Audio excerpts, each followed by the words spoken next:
So this all happened back in the 1980s. I've tried many times since then, but I can't find a single thing online about this creature, this legend, or whatever it truly was.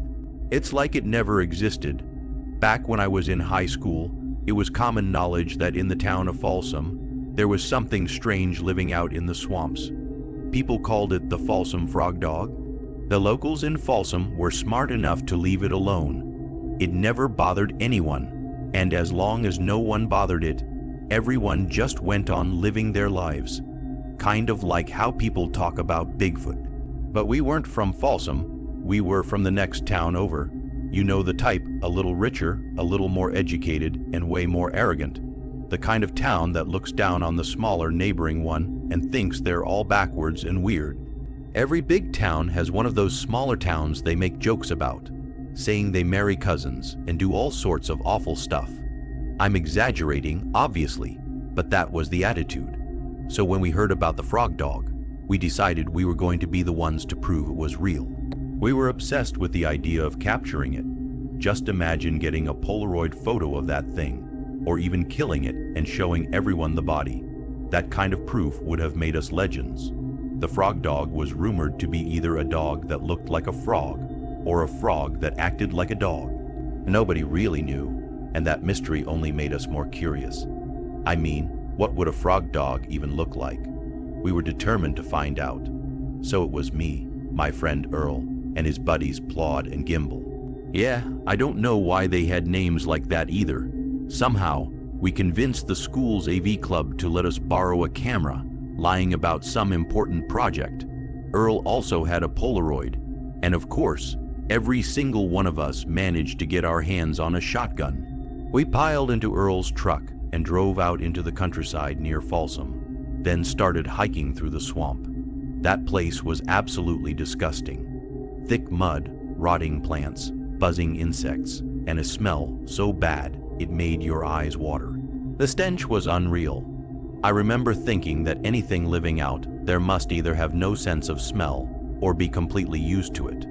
We wandered around for about an hour, drinking beers, except Earl since he was driving, laughing, shouting, and making way too much noise. Looking back, we were acting like idiots. No one hunts something mysterious by announcing their presence like that. That's probably why we were completely unprepared when the frog dog suddenly exploded out of the bushes. At least we assumed that's what it was. Everything happened so fast, but somehow I managed to really see it for a moment before panic took over. And what I saw wasn't a frog or a dog. It was a hog, a feral hog, but horribly wrong. It looked mutated, diseased, and deformed.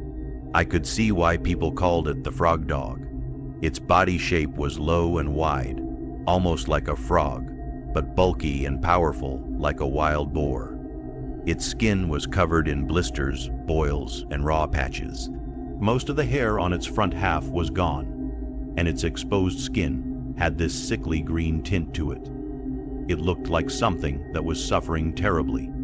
Let me tell you, realizing that a so-called cryptid might actually be a diseased feral hog is not comforting at all. Those things can kill you without even trying. And if this one was carrying whatever nightmare disease caused it to look like that, getting close would have been a death sentence. We screamed at each other and ran. None of us even thought about firing our guns. One missed shot and that thing could have charged us, and there would have been no escaping it. We barely made it back to the truck. The frog dog chased us almost the whole way. We jumped inside, slamming the doors, and Earl was about to floor it when I told him to wait. The creature stopped a short distance away and just stood there, staring at us. In that moment, it didn't look threatening. It looked sad, almost confused. Then it slowly wandered around the clearing, completely visible, like it was disappointed we were leaving. And I swear, I started to feel sorry for it. I grabbed the camera we'd stolen from school and started taking pictures. Clear ones. At one point, it almost seemed like the thing posed, the way a pet dog might, or even a hamster sitting still. One of my friends suggested we shoot it while it wasn't attacking. Earl, gimbal, and I lost it. We threatened him in ways I won't repeat if he even tried. That thing was suffering enough. So instead, we slowly backed the truck away and drove off. Back in town, we told everyone the frog dog wasn't real and that the whole thing was nonsense. Let it live in peace, I said, but that wasn't the end, not even close. The next week, Earl and I developed the photos in the school lab. We didn't want anyone else seeing them, not even Plod or Gimbal. Still, we felt like we had to do something. Whatever caused that animal to mutate couldn't be good for the environment. Maybe there was something in the swamp that didn't belong there. Chemical dumping, nuclear waste, something like that. So we made copies of the photos and mailed them to a local wildlife protection agency.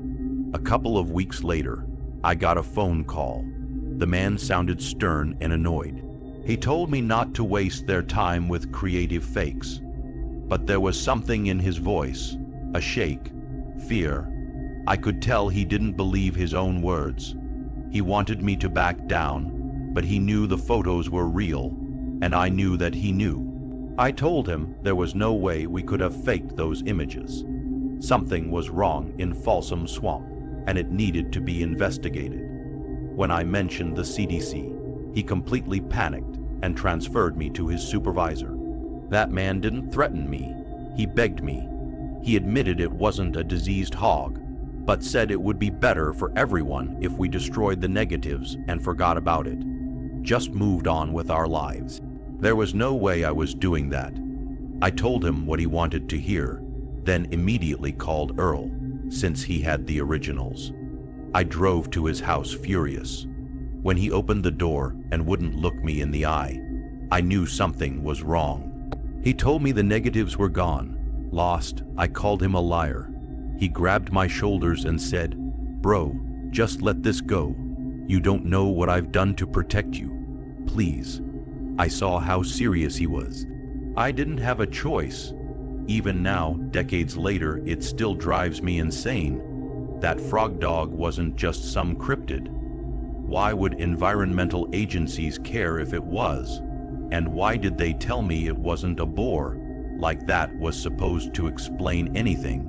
Was it corruption? Toxic dumping? A cover-up? I don't think so. I think whatever created that thing was natural. And that's the part that still terrifies me. I just wish that I knew what it was. Story 2. I'm a Portuguese woman in her 20s, and I often see your viewers laughing at us foreigners who open our stories with apologies for my poor English, and then go on to write perfectly. So, I'm just going to say that I'm absolutely flawless at English, and there won't be a single mistake in this entire story. Oh yeah, also, I probably killed a guy. Now, to be fair, it was an accident, and I don't feel that guilty because there was truly nothing I could have done to stop it. Also, I was only 13 years old at the time. Still, that's a pretty shocking way to begin a story, right? Anyway, my name is Rackwell, and when I was a kid, I kind of murdered the crap out of an old man. Okay, not exactly like that, but let me explain properly. Where I grew up in Portugal, there was this local urban legend. The story went that if you lit 16 candles, which I'm pretty sure someone just copied from the movie with the same name, and placed a black mirror in the middle of them, you could chant details about your perfect man. Supposedly, this ritual would make him appear. Looking back, it was an incredibly stupid thing for 5-13-year-old girls to try. I mean, if our perfect man really showed up, he'd have to be a pretty messed up person to get involved with kids. But we didn't think that far ahead. I won't bore you with the embarrassing details of what 5 teenage girls thought their perfect man should be like. You can probably imagine, especially since this was around the time Justin Bieber had just turned 18. Either way, the ritual didn't work. Our hot, perfect Justin Bieber knockoff didn't suddenly appear in the bathroom of my friend Maria's house. So, we left the candles burning and went outside into the courtyard where the swimming pool was, planning to buy snacks from the vending machines in the apartment complex. While we were arguing about what junk food to get, My friend Nora nudged me and pointed toward a far corner of the courtyard. There was a man standing there, dressed completely in black, and he seemed to be watching us. We started giggling and joking that maybe we actually had summoned our Justin, and that true love was about to begin. None of us stopped to think about the fact that it was one guy and 5 girls. We really were that dumb. Maria and I were the bravest ones, so we started walking toward the man. At the same time, he began walking toward us too. But he was moving fast, uncomfortably fast, and my body tensed up like it was getting ready to fight. Then his hood slipped back, and we saw his face clearly. He was an extremely old man, shrunken and dirty, with a filthy beard and small, ugly eyes. His skin was covered in liver spots, and the way he moved was strange, almost like he didn't know how to use his own body. His steps were awkward, like his joints hurt him. He started screaming at us, pointing and shouting that we had stolen his life force and that we needed to give it back. Maria, who was always braver than me, shouted back that we hadn't taken anything and that he was just a creepy old man harassing young girls. His response was the strangest part. I don't remember his exact words, but he said something that suggested our age didn't matter. Not to him. I didn't understand what he meant back then, but now I think I do, and it still makes my stomach turn. Suddenly, the old man lunged at us. We screamed for our friends and decided to run instead of fighting him. That felt like the smartest choice, even though he kept stumbling and tripping as he chased us through the courtyard. He looked like he could barely see, yet he didn't stop following us. We rushed back into Maria's house and slammed the door shut. Almost immediately, the knocking started. It was loud and aggressive, and it didn't stop. 10 minutes passed, then 20, then 30. He just kept banging on the door. We were too scared to call the police because some of us weren't even supposed to be there without adults. Then Dora said something that made us all freeze. She asked, what if that really was the man we summoned with the ritual? Maria said it couldn't hurt to think about it that way. So, we went back into the bathroom and blew out all 16 candles. The moment the last flame died, the knocking stopped, complete silence. We waited for a few minutes, barely breathing, and then peeked through the peephole. There was no one there. Maria, being Maria, opened the door just a little and looked outside. Nothing, no old man, no black clothes, nothing at all. That's when we started believing we'd actually done magic. We convinced ourselves that we'd proven that messing with rituals wasn't a great idea. We talked about it like it was the deepest, most important discovery ever. After a while, though, we got bored. We watched a movie, fell asleep in the living room, and were woken up the next morning by Maria's mom. She told us there were going to be police in the courtyard for a while, so anyone who needed to go home should wait. Maria, being the curious little menace she always was, ran straight outside, and I followed her. Sure enough, there were police officers and paramedics around the pool. They were pulling a body out of the water. We watched in horror as they lifted the black, clad figure and turned him over. It was the same man from the night before. But here's the part that still messes with me. The man who chased us looked like he was maybe in his late 60s or early 70s. The body in the pool looked ancient, like he'd lived past 100 years. We even overheard the police saying they couldn't find any ID on him at all. For all I know, they never figured out who he was. I don't know if it was just a coincidence, or if we really summoned something that had its life drained for some purpose. But here's the final detail. 12 years later, every single girl who was there that night is in a long-term relationship with someone we'd all describe as perfect. Maria's partner is a woman, and my husband truly feels like the perfect man for me. Maybe we all just got incredibly lucky. Or maybe we created someone whose life was taken so that ours could turn out exactly how we wanted. I know this makes me sound selfish, but if I knew the truth, I'm not sure that I would have done things differently anyway. Story 3. I lived in a haunted house as a kid in the 1990s. and all of the strange activity seemed to focus on the attic loft.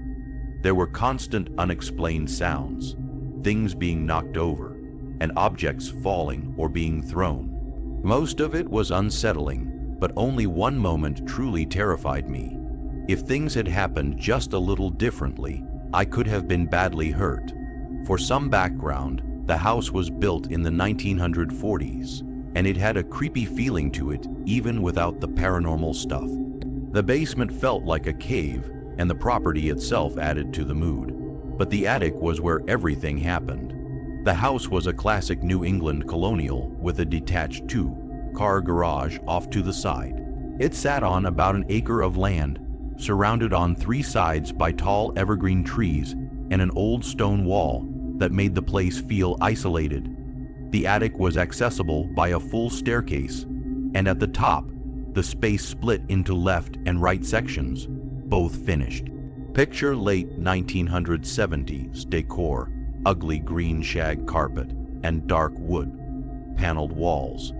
Much of the house had been renovated sometime in the late 70s or early 80s, and the attic clearly hadn't changed since. There were two removable wall panels, one at the top landing of the stairs and another directly above the door at the bottom of the staircase. These panels led into the sloped areas of the roof and were used as crawl spaces for storage. My dad kept a lot of his stuff in there. On the left side of the stairs, there was a low retaining wall that doubled as a shelf. On the right side, there was a full wall with a small closet that could be accessed from the other side. Inside that closet was yet another small removable panel. I honestly forgot about that panel most of the time, but it ends up being important later. My dad used the left side of the attic for storage and collectibles, mostly sports-related stuff. Once I reached middle school, around 1997, I was allowed to take over the right side as my personal hangout space. I spent countless hours up there playing video games, building Legos, and watching TV. I had a couch, 2 chairs, a table, and even managed to get a basic over the air TV signal. My friends came over all the time, and for the most part, it was an awesome place to hang out. Now, a quick side story. When I was about 5 years old, I followed my dad into the attic while he was going through his storage. At some point, I crawled into one of the storage spaces myself, thinking he was on the other side. As I moved toward the far corner of the crawl space, I suddenly saw 2 glowing blue eyes staring back at me. They were intense, unnatural, and burned into my memory. I was hit with a wave of fear so strong that I didn't even scream. I just turned around and ran out as fast as I could. That was the only time I ever saw anything like that, even though I'd been in those crawl spaces many times after. Back to the main story. The important thing to understand is that those removable wall panels weren't loose. You couldn't accidentally knock them out of place. They had to be deliberately pulled out. And yet, while I was hanging out up there, the panel at the top of the stairs would sometimes blast out of the wall and slide down the steps, slamming into the door below. These panels were about 3 feet tall, and the force required to send them flying was significant. The panel above the door was even stranger. To reach it, you had to carefully shimmy across a narrow ledge that was only about 8 to 10 inches wide, roughly the width of a VHS tape. When that panel came loose, it dropped more than 10 feet, crashing down with a deafening noise. At first, this kind of thing happened occasionally, but as time went on, it became more frequent, especially during the years I spent the most time up there, from 6th through 8th grade. Usually, I'd just pick the panel up, put it back in place, and go back to whatever I was doing. It felt weird, but I got used to it. That is, until the day everything happened at once. One summer afternoon during 8th grade, I was sitting in my chair playing PS1 during a long gaming session. The chair was just a few feet away from the closet. I stood up to go to the bathroom on the 2nd floor, since the attic had no plumbing. I had only taken a few steps toward the stairs when it happened. Without warning, both wall panels near the staircase flew off at the exact same time. They collided in midair and then smashed down the stairs and into the door below. At that same moment, the panel inside the closet launched off the wall with even more force and slammed directly into the chair I had just been sitting in seconds earlier. I ran down the stairs in pure terror and didn't go back up for hours. Later that day, I forced myself to return just to shut off the TV and PlayStation. But after that, I stayed away from the attic for about a week. To really understand how serious this was, imagine those panels flying off the walls with the same force as early generation car airbags deploying. These were thick, solid wood panels, not cheap modern materials. If one of them had hit me, it could have seriously injured or even killed me. This wasn't caused by wind, drafts, or storms. It happened no matter what the weather was like. One time, after a less intense incident, I put a fallen panel back into place, turned around, took a few steps, and it immediately blasted out again. That was the moment I said out loud, "All right, I'm leaving," and walked away. I got the message. Most of this activity happened while I was in middle school during the late 90s. We moved out of the house when I started high school in 2000. The noises also happened at night when no one was in the attic. My bedroom was right next to the door that led up there, and I heard strange sounds at all hours. The activity became much more frequent once I started spending time in that space. At least 2 of my friends witnessed these events, and so did my younger brother, who was 3 years younger than me. I regret this now, but one time a friend and I locked him up in the attic as a prank. Almost immediately, the panel at the top of the stairs flew off the wall. The panel above the door he was pounding on didn't move that time, but he screamed and cried like something horrible was chasing him. It was a cruel thing to do, I know, but we were dumb middle school kids. To wrap things up, I drove past the house last summer and noticed it looked like it was either being heavily renovated or prepared for demolition. I thought about talking to the current owners to see if they'd experienced anything strange, but I couldn't bring myself to do it. I drove by again earlier this summer, and the renovations appeared to be finished. The place looked improved, clean, and quiet. I still didn't have the courage to knock on the door, though. Story 4. So, there's this woman, Paula, or at least that's what we'll call her.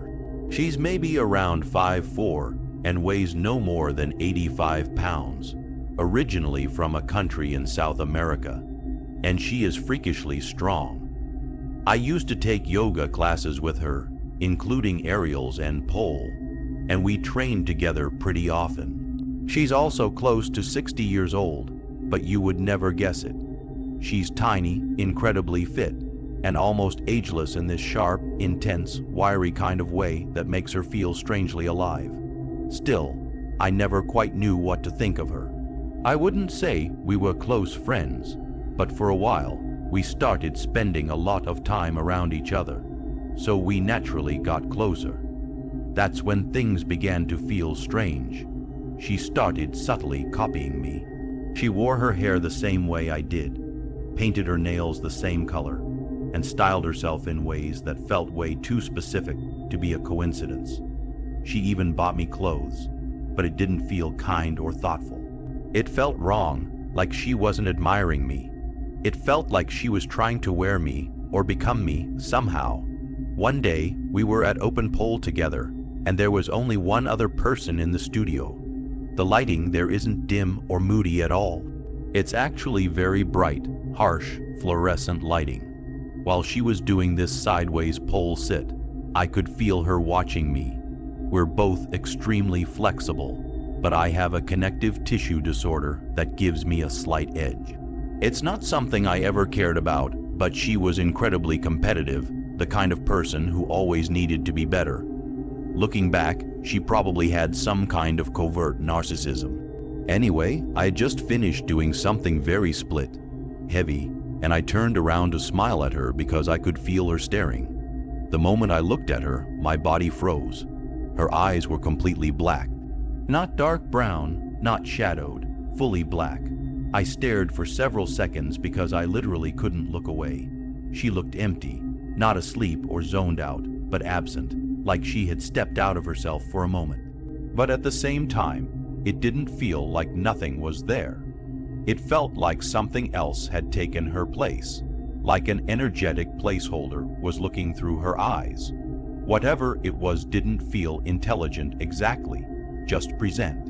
Watching, the strongest thought in my mind was that I don't think I was supposed to see that.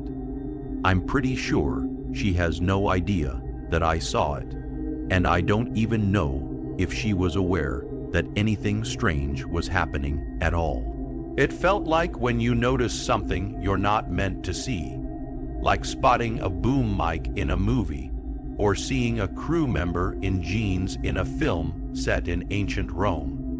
Just a brief break in reality. It wasn't the lighting, and it wasn't her blinking. The studio lights were fluorescent and unforgiving, and the moment was unmistakable. I've never seen anything like it before or since, and I'm almost certain no one else noticed. It only lasted a few seconds. Eventually, I forced myself to look away and walked over to the table where my things were. I took a sip of my drink, and when I looked back, everything was normal again. Her eyes were fine. She was fine. The moment had passed like it never happened. I know how this sounds. I've tried to explain it away, to rationalize it, to gaslight myself into forgetting it. But I can't. Not when I think about everything else. The mirroring, the strange energy, the constant feeling that I was never completely comfortable around her. I'd really love to know what other people might think about it, because honestly, I don't know if I'm reading too much into it, or not enough. Story 5, I returned to my hometown because of TikTok, believe it or not. It sounds sad and maybe a little pathetic, but when you start seeing viral posts about your best friend's sister, a girl who took her own life when you were just a kid, it does something to you. It makes you curious in a painful way. Thankfully, all those videos seem to be gone now, wiped from TikTok for breaking rules. But I need to explain what was happening. In my hometown, there's an old, legally protected tree that can't be cut down no matter how badly people want it gone. People want it destroyed because a girl ended her life by hanging herself from one of its branches. That girl was my best friend's sister, and my best friend herself passed away a few years ago by the same tragic choice. So you can imagine how it felt seeing local kids posting videos of that tree, claiming you could see the ghost of the girl if you looked hard enough or filmed at the right angle. Of course, none of them ever captured anything real, just a few awful AI-generated fake videos that thankfully got called out. But the whole idea made me furious. She wasn't the girl from the tree. She was Lena. She was beautiful, broken, and only 15 years old. All she ever wanted was to be accepted by the mean girls at school. I related to Lena more than I wanted to admit, because I was basically her 1 year older. The difference was that I had her sister, Nora, as my best friend, and in my grade, being a sad goth girl was somehow cool, even attractive. Lena didn't get that version of sadness. She was just a depressed girl with braces, acne, and awkward social skills. That doesn't make you mysterious or lovable. That makes you a target. Someone people bully and never allow to grow into who they might become. A part of me hates myself for surviving when she didn't, and for never showing her that things can get better. I was too busy drowning in my own problems to notice how much she was hurting. Nora noticed something was wrong, but she didn't know how bad it really was. Maybe that's why she never recovered from it either. Maybe that's why she eventually followed her sister down the same dark path. I don't even know why I drove 3 hours back to that town, just because of some stupid TikTok girls filming that tree. Maybe I wanted to catch one of them in the act, film myself yelling at them, and post it online so they'd know how it felt. I stayed in a motel since my parents had moved away years ago, and definitely wouldn't have approved of why I came back. The motel had always been gross, even when I was younger, and somehow it was worse now. The desk clerk just stared at my body while checking me in and made a gross comment about how nice it was to see natural boobs these days. I probably would have slapped her if she hadn't been a woman who looked at least 75 years old. Every day, I went to the park, sat near the tree in my worn-out Nirvana hoodie, and wrote short stories on my phone while waiting for someone to show up and start filming. At night, I went back to the motel, endured increasingly inappropriate comments from the old clerk, laid on the uncomfortable bed, and watched the only channel the TV could get, some awful adult channel, wondering how anyone enjoyed that garbage. My hometown felt just as dead and hopeless as it did when I ran away at 17, maybe even worse. And not once did I see a single girl filming the tree. Around that time, all the TikTok posts started disappearing. The accounts that uploaded them were deleted, like they'd never existed at all. It felt unreal, like I was walking through a dream that didn't quite make sense. Then one day, I showed up at the park while it was lightly raining, just enough to soak my hoodie and make me hope it wouldn't smell too bad before I could do laundry. There was a girl standing beneath the tree, right under the branch where Lena had died. She dressed the way I used to at that age, but she had the same awkward posture and uneasy presence that Lena had. Seeing her there made me angry. What right did she have to be near that tree, when with slightly different circumstances, she could have been the one hanging from it? Then I realized she wasn't holding a phone. She was just standing there, staring up at the branch. Suddenly, I felt ashamed. I had judged her the same way people judged Lena. Worse, maybe. So I walked up to her and forced the friendliest tone I could manage and asked if she was okay. She turned slowly to face me and smiled. Up close, she was stunning, almost unreal in her beauty. I couldn't understand how I'd misjudged her so badly. I asked again if she was okay. She said she was, and that tomorrow would be better. Much better. She smiled one last time, warm and confident, then walked past me and disappeared into the fog of the park. I waited until she was gone before stepping closer to the tree. Somehow, it didn't shock me when I saw the rope lying there. It was coiled neatly on the ground, the perfect length to reach the branch above. I picked it up and turned to leave. After a few steps, I heard it. The sound of the rope unraveling, a body falling, the sharp snap of a neck. I spun around, heart pounding. There was nothing there, just the tree. I was still holding the rope, and all I could think about was how Nora and I had failed Lena. We laughed at her behind her back. Sometimes we laughed right to her face. I had wanted to confront the people turning her death into entertainment, but they didn't even exist. When Lena died, the town stopped moving. It stayed frozen, rotting in the same moment forever. I threw the rope into the trunk of my car and drove away from that place. I never looked back, and I can never make it up to Lena. She's gone forever, and sometimes you don't get a second chance.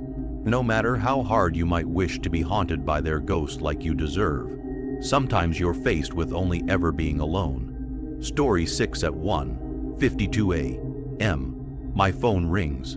It's my husband. He had already texted me to say he was on his way home from work. So when my phone rang, my heart dropped. I answered right away and said, "Hey babe, you okay?" There was nothing but silence on the other end. I said again, "Babe, can you hear me?" Then he finally spoke and said he could hear me now. I asked if he was okay, and his voice sounded shaken. He said, "I don't know what just happened. I'm almost home, but I saw something. I'm about to lose service. Please be waiting on me." I got out of bed and went to stand by the front door, staring down our long driveway, waiting for his headlights to appear. When he finally walked in, his face looked pale and stunned, like he was still somewhere else in his head. He looked at me and started explaining what he saw. He said, "I saw these things, these tall white things. A tall white woman with two other tall white people. Not white like skin color, but white like snow." He said they were standing near the abandoned train tracks. The woman was holding something that his brain could only describe as a trash bag filled with light. He said he knew that wasn't what it was, but that was the closest comparison he could make.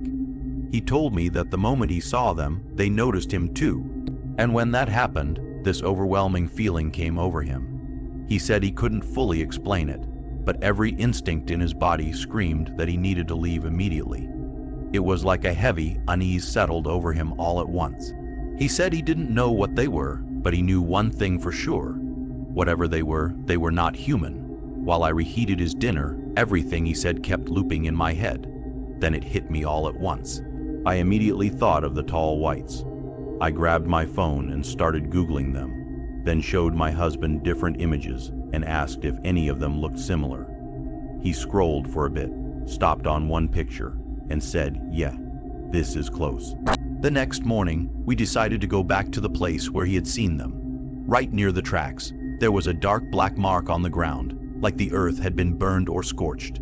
What made it even stranger was that it had lightly rained the night before, and it was raining when he saw them. No one lives out there.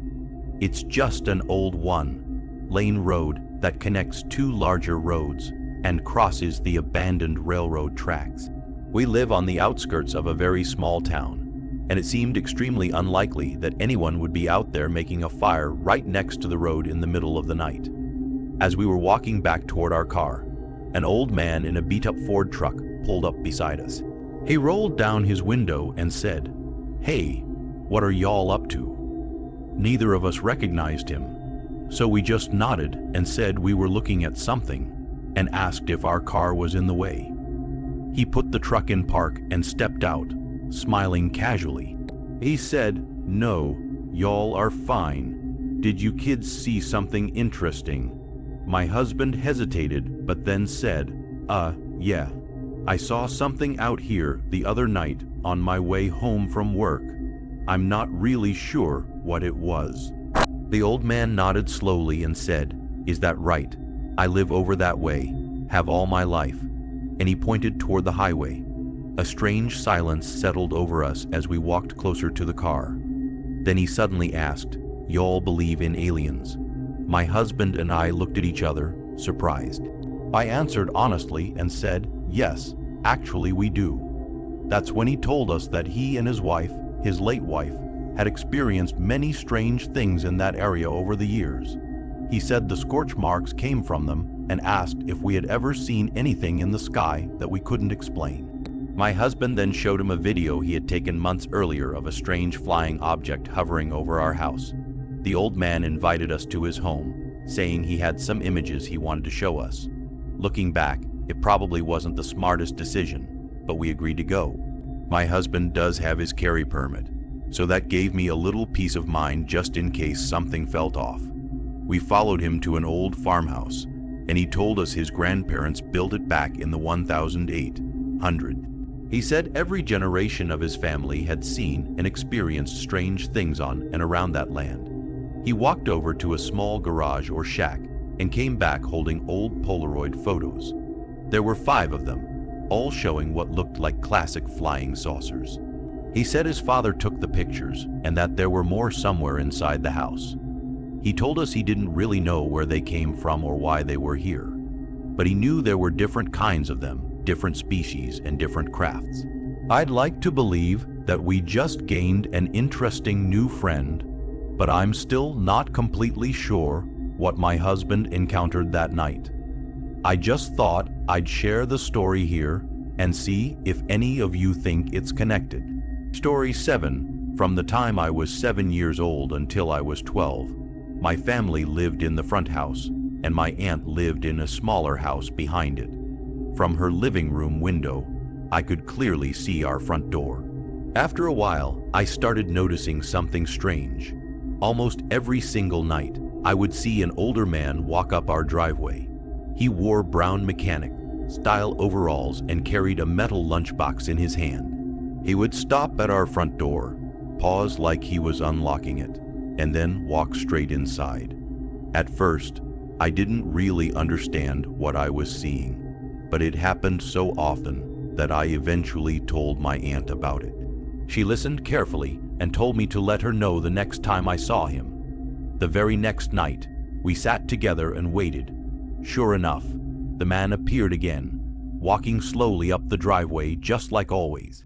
I pointed him out, and my aunt said she could see him too. That's when things got really strange. We went outside together and followed him toward the house. We watched as he stopped at the front door, unlocked it, and stepped inside. We followed him in, feeling uneasy but curious. He walked straight into the kitchen, placed his lunchbox on the counter, and then turned around, almost like he was about to look at us. Before he could fully face us, he vanished right in front of our eyes. This continued for years. He never spoke. He never acknowledged us. He just kept coming home every night. Eventually, I decided to ask our neighbors about it. They were an elderly couple everyone in the neighborhood called Grandma and Grandpa.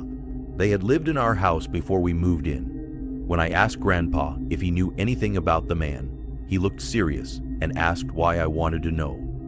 I told him I was just curious. He explained that a man named Kenneth had lived in that house. Kenneth was a mechanic and loved working in the garden behind the house. Grandpa said Kenneth took great pride in it and spent most of his free time there. I asked why Kenneth moved out if he loved the place so much. Grandpa paused, then told me Kenneth never moved out. One night, while driving home from work, he was killed in a car accident. He never made it back to the house. I said that was really sad and hoped he hadn't suffered. Grandpa told me that Kenneth died instantly when the cars collided. Later, I told my aunt everything Grandpa had said. She looked thoughtful and then gently suggested that maybe I should talk to him. By then, I was 12 years old and had been seeing Kenneth for as long as I could remember. He never scared me, not even once, so I decided to try. Kenneth usually appeared around 6 in the evening. That night, I waited by the front door. When I saw him walking up the driveway, I spoke out loud. I said, "Hello, Kenneth. You were in an accident and never made it home from work. My family lives in your house now. You're allowed to come here if you want, but there's a beautiful garden waiting for you on the other side. You're free now, and I know you miss your garden." Kenneth stopped. He looked at the house, then down at the ground, and then slowly up at the sky. After that, he faded away. That was the last time we ever saw him. Later, I told Grandma and Grandpa what I had done. Grandma smiled softly and said she had seen him walking down the street before, but he always looked right through her. "He heard you," she said. "He saw you, and that is something very special. Don't ever forget that." Story 8. So some years ago, my wife was caring for an elderly friend's mother during her final days. My wife has worked in care for many years, and our friend's mother had advanced dementia. She was completely non-verbal and bedbound. The family needed professional help to properly care for her mom, so it was arranged that my wife would stay at their house from Friday afternoon until Sunday afternoon. During the week, the family cared for her around the clock themselves. Because the family had known me since childhood, they were perfectly fine with me staying there too over the weekends. Our daughter had just turned 2 at the time, and they were happy for her to be there as well. My wife took care of their mom, who was bedbound in the lounge downstairs. I knew the house very well because it was directly across the road from my friend's parents' house, and I'd been around it growing up. As a family, my daughter and I stayed in the second double bedroom upstairs. My wife split her nights between sleeping upstairs with us and sleeping on a camp bed downstairs next to her patient, so she could do hourly checks, as she had alarms set throughout the night. During the day, my daughter would toddle around the house, curious about everything, asking questions about the lady my wife cared for. She started calling her Nana Flo. My daughter had explored the entire house with us and seemed perfectly fine with it. Then one day, we went upstairs to go to our room, and my daughter suddenly stopped at the landing. She completely refused to cross it and began crying. I picked her up and asked her what was wrong. She told me she was scared.